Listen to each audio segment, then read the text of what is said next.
आप अपने कमी को छुपाए नहीं बल्कि उस पर मेहनत कर वो कमी को दूर करें। हेलो, आप कैसे हैं? अपनी यूट्यूब फैमिली में आप लोगों को फिर से स्वागत है। इस वीडियो के माध्यम से फिजिक्स की बेहतरीन क्वेश्चन लेके हम लोग आए हुए हैं। जो यूट्यूब चैनल का नाम है दी नॉलेज नेटवर्क। तो चलिए, ये यूट्यूब चैनल को अपनी फैमिलियों की संख्या धीरे धीरे बढ़कर 200 पार हो गई है। इसी प्रकार अब आप लोगों को प्यार चाहिए और ये यूट्यूब फैमिली और धीरे धीरे बढ़ेगी। ठीक, तो चलिए, अपनी यूट्यूब फैमिली में आप लोगों को फिर से स्वागत है। इस वीडियो के माध्यम से फिजिक्स के फर्स्ट लेसन, जिसका नाम है विद्युत आवेश एवं कूलम्ब का नियम, जो चैप्टर नाम है, इससे पहले एक वीडियो के माध्यम से 6 क्वेश्चन उसमें बता चुके गए हैं। उसके बाद ये दूसरा वीडियो है। तो दूसरे वीडियो में इसको बेहतरीन क्वेश्चन को अभी ही क्लास में ही याद कर लेना है। ठीक, और उसके बाद ये होमवर्क के लिए नहीं छोड़ना है, क्लास में ही याद कर लेना है। तो चलिए, सबसे पहला क्वेश्चन क्या है? निरपेक्ष परावैद्युतांक, एब्सोल्यूट परमिटिविटी। क्या? एब्सोल्यूट परमिटिविटी, इसका हिंदी नाम है निरपेक्ष परावैद्युतांक। तो निरपेक्ष परावैद्युतांक किसे कहते हैं? ये कौन राशि है? इसका एसआई मात्रक और बीमा हम लोग सब क्लास में ही जानेंगे। ठीक, तो चलिए, हम लोग बिना टाइम गवाए हुए इस वीडियो को स्टार्ट करते हैं और हम लोग जानेंगे कि निरपेक्ष परावैद्युतांक किसे कहते हैं। ठीक, तो चलिए, हम लोग पहले जानेंगे दो आवेशित वस्तुओं के बीच, मान लीजिए दो आवेशित वस्तुओं के बीच आकर्षण या प्रतिकर्षण बल लगता है। ठीक, ये दो आवेशित वस्तुओं के बीच आकर्षण या प्रतिकर्षण बल लगेगा। यदि उसके बाद यदि यह आकर्षण या प्रतिकर्षण बल को जो पदार्थ कम कर देता है, ये दो वस्तुओं के बीच आकर्षण या प्रतिकर्षण बल लग रहा है, एक तीसरा पदार्थ आकर इसको आकर्षण या प्रतिकर्षण बल को मान को कम कर दे रहा है, उसी को ही निरपेक्ष परावैद्युतांक कहते हैं। ठीक, तो चलिए, यह किताबी भाषा से हम लोग जानेंगे। किसी आवेश या आवेशित वस्तुओं के बीच आकर्षण या प्रतिकर्षण बल लगने वाले मान को जो पदार्थ कम कर देता है, उस पदार्थ ही निरपेक्ष परावैद्युतांक कहलाता है। ठीक, आइए अपने भाषा में। ठीक, एक क्वेश्चन समझ में आएगा। उसके बाद ये कौन राशि है ये जानेंगे। तो ये एक अदिश राशि है। क्या? यह एक अदिश राशि है। ठीक, यह एक अदिश राशि है। उसके बाद इसको हम लोग जानेंगे इसका एसआई मात्रक और बीमा। तो इसका एसआई मात्रक होता है सी स्क्वायर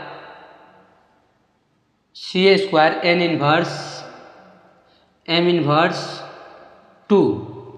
क्या? C square N inverse M inverse 2 क्या है? एसआई मात्रक।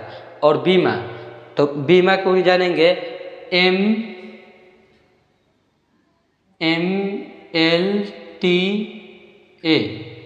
ये जितना फिजिक्स में उसका एसआई मात्रक और बीमा है, उसके बीमा याद करने के लिए हम एक क्लास में सब की कोड लेके आएंगे, या कोड से ही उसके एसआई मात्रक और बीमा याद कर सकते हैं।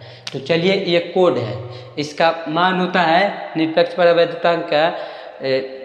परावैद्युतांक के बीमा का मान होता है एम इनवर्स ठीक है 0.4 ए स्क्वायर। इसका कोड, इसका यानी कि बीमा होता है। तो ये एसआई मात्रक और बीमा को हम एक क्लास में कोड लेके आएंगे, जो कि बेहतरीन क्लास होगा। उसमें आप कोई भी एग्जाम देने जा रहे हैं, उसमें से क्वेश्चन ऑटोमेटिक पूछेगा। ठीक, तो ये हम लोग पहला क्वेश्चन का आंसर कर लिए। ठीक, इसका काम खत्म हो गया। अब दूसरा का क्वेश्चन को आते हैं। अपेक्षिक परावैद्युतांक या परावैद्युतांक, विशिष्ट परावैद्युतता, ये तीनों एक ही नाम है। अपेक्षिक परावैद्युतांक, विशिष्ट परावैद्युतांकता। तो चलिए, इसको भी हम लोग जानेंगे। हाँ, इसके बाद भी निरपेक्ष परावैद्युतांक को एप्सिलॉन से सूचित करते हैं।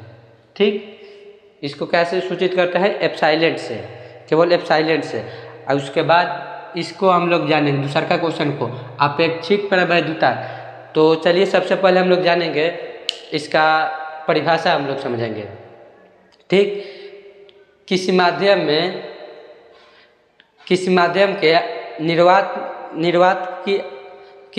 के अपेक्षिक परवैद्युतांक यानी कि अपेक्षिक परवैद्युतांक की परिभाषा हम लोग जानेंगे। तो सबसे पहले हम लोग जानेंगे किसी माध्यम की परवैद्युतांक एवं निर्वात की परवैद्युतांक बटा किसी माध्यम की परवैद्युतांक के अनुपात को निरपेक्ष परवैद्युतांक कहते हैं। क्या? किसी माध्यम की परवैद्युतांक अर्थात निर्वात की परवैद्युतांक के अनुपात को निरपेक्ष परवैद्युतांक कहते हैं। ठीक, निरपेक्ष परवैद्युतांक को हम लोग क्या से सूचित करते हैं? एप्सिलॉन आर से सूचित करते हैं। क्या? एप्सिलॉन आर से, इसको एप्सिलॉन आर से, इसको एप्सिलॉन से। ठीक, उसके बाद इसको परिभाषा भी हम लोग जान सकते हैं, एप्सिलॉन बटा एप्सिलॉन नॉट यानी कि पदार्थ में किसी माध्यम के निर्वात के, ठीक, निर्वात के परवैद्युतांक किसी माध्यम के परवैद्युतांक, तो उसको अपेक्षिक परवैद्युतांक कहते हैं। तो ये परिभाषा हो गया। ठीक, उसके बाद इसमें से ऑब्जेक्टिव भी पूछा जाता है। तो सबसे पहले ऑब्जेक्टिव में पूछा जाता है कि निर्वात मतलब होता क्या है। पहले ये जानिए कि निर्वात मतलब होता है वैसा जगह जहाँ कुछ भी नहीं हो, हवा तक भी नहीं हो, उसको ही निर्वात बोलते हैं। ठीक, तो निर्वात का मान होता है 1, हवा का मान होता है 1.00959। ठीक, तो ये ऑब्जेक्टिव में बहुत बार पूछा गया है, अब पूछेगा भी, आगे चलकर भी पूछेगा। ठीक, तो ये दोनों क्वेश्चन हो गया। उसके बाद विद्युत बल और उसके बाद स्थिर विद्युत बल, ये दोनों एक ही नाम है। ठीक, electric force, electricity force, electrostatics force. ठीक, तो इसका भी परिभाषा हम लोग जानेंगे। इलेक्ट्रिक मतलब इसका परिभाषा क्या होता है? तो दो आवेशों या आवेशित वस्तुओं के बीच आकर्षण या प्रतिकर्षण बल का मान, दो आवेशित वस्तुओं के बीच लगने वाले आकर्षण या प्रतिकर्षण बल को विद्युत बल कहते हैं या स्थिर विद्युत कहते हैं। चलिए हम लोग इसे देखिए, मान लीजिए कि ये दो वस्तु है। ठीक, इन दोनों के बीच आकर्षण या प्रतिकर्षण बल लगेगा, वो चार्ज पर निर्भर करेगा कि कौन आकर्षण बल है कौन प्रतिकर्षण बल है। तो ये कोई भी आकर्षण या प्रतिकर्षण कुछ भी हो सकता है। ठीक, ये दोनों बल को ही स्थिर विद्युत बल कहते हैं। ठीक, तो इसको न्यूटन, इसका SI मात्रक क्या होता है? न्यूटन को आप बहुत बढ़िया से ही चिन्ह भी रहे होंगे कि न्यूटन कौन था। ठीक, और इसका SI मात्रक न्यूटन, और इसका SI मात्रक न्यूटन और बीमा ML/T−2 क्या होता है? ML/T−2 क्या होता है? इसकी बीमा होता है। ये दोनों नाम एक ही है। ठीक, ये 3 क्वेश्चन हो गया। उसके बाद एक चौथा क्वेश्चन में हम लोग आए हुए हैं कूलम्ब बल। क्या है? कूलम्ब बल।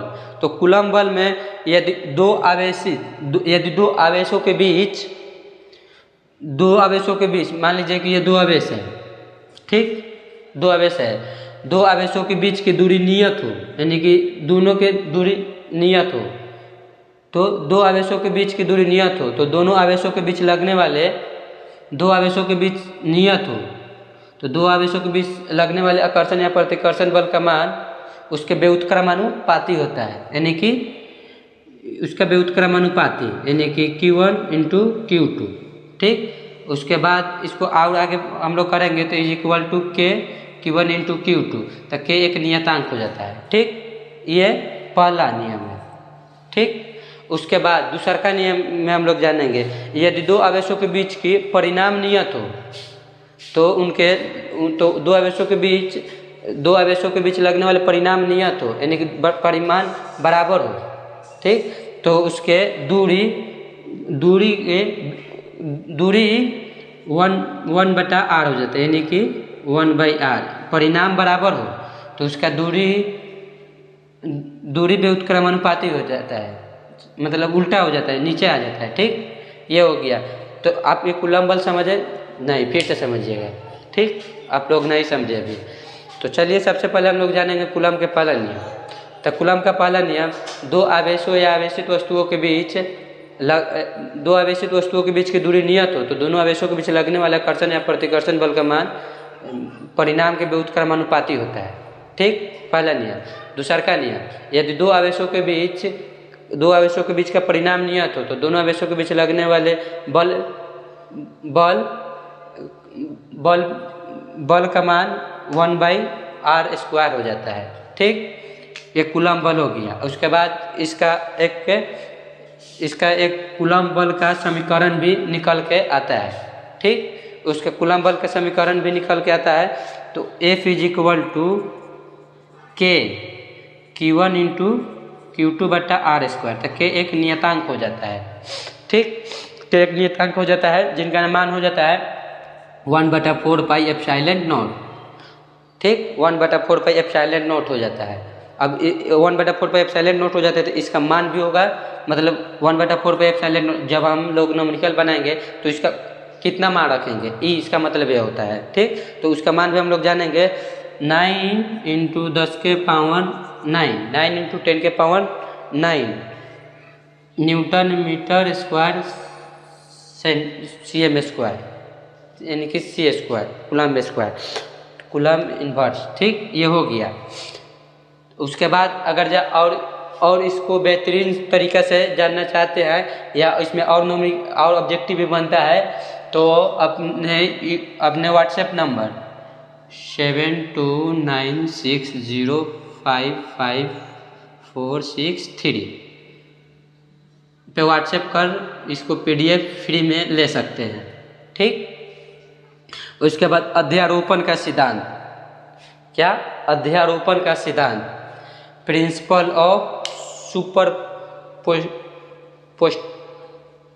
अध्यारोपण का सिद्धांत हम लोग जानेंगे। Principle of superposition. ठीक, प्रोस्टिट्यूशन। ठीक, उसके पहले सबसे पहले हम लोग जानेंगे अध्यारोपण का सिद्धांत। ठीक, तो अध्यारोपण का सिद्धांत हम लोग जानेंगे। तो अध्यारोपण का सिद्धांत कैसे होता है। ठीक, तो चलिए हम लोग सबसे पहले जानेंगे अध्यारोपण के सिद्धांत में। ये मान लीजिए एक, हाँ, आप गोलंबर कभी राह में चले होंगे तो कभी गोलंबर देखे हैं ना, वही होता है अध्यारोपण का सिद्धांत। तो अध्यारोपण के सिद्धांत में होता है एक आवेशित वस्तु पे, ठीक, एक आवेशित वस्तु पे बाहर से अनेक आवेशित वस्तु का मिलन होता है। एक स्थान पे अनेक आवेशित वस्तु का मिलन होता है, उसे ही अध्यारोपण का सिद्धांत कहते हैं। ठीक, अध्यारोपण के सिद्धांत, तो अध्यारोपण के सिद्धांत होता क्या है, पहले सबसे पहले हम लोग जानेंगे अध्यारोपण के सिद्धांत की परिभाषा जानेंगे। ठीक, तो अध्यारोपण के सिद्धांत, तो एक आवेशित वस्तु पे बाहर से अनेक आवेशित वस्तु आकर उस पे मिलता है, उसे अध्यारोपण का सिद्धांत कहते हैं। तो चलिए अपने YouTube फैमिली में ये पूरे वीडियो देखने के लिए धन्यवाद। यदि हमसे कोई गलती हुई तो आप अपने छोट भाई के नाते हमें माफ़ कर सकते हैं और वो कमी को हमें बता सकते हैं।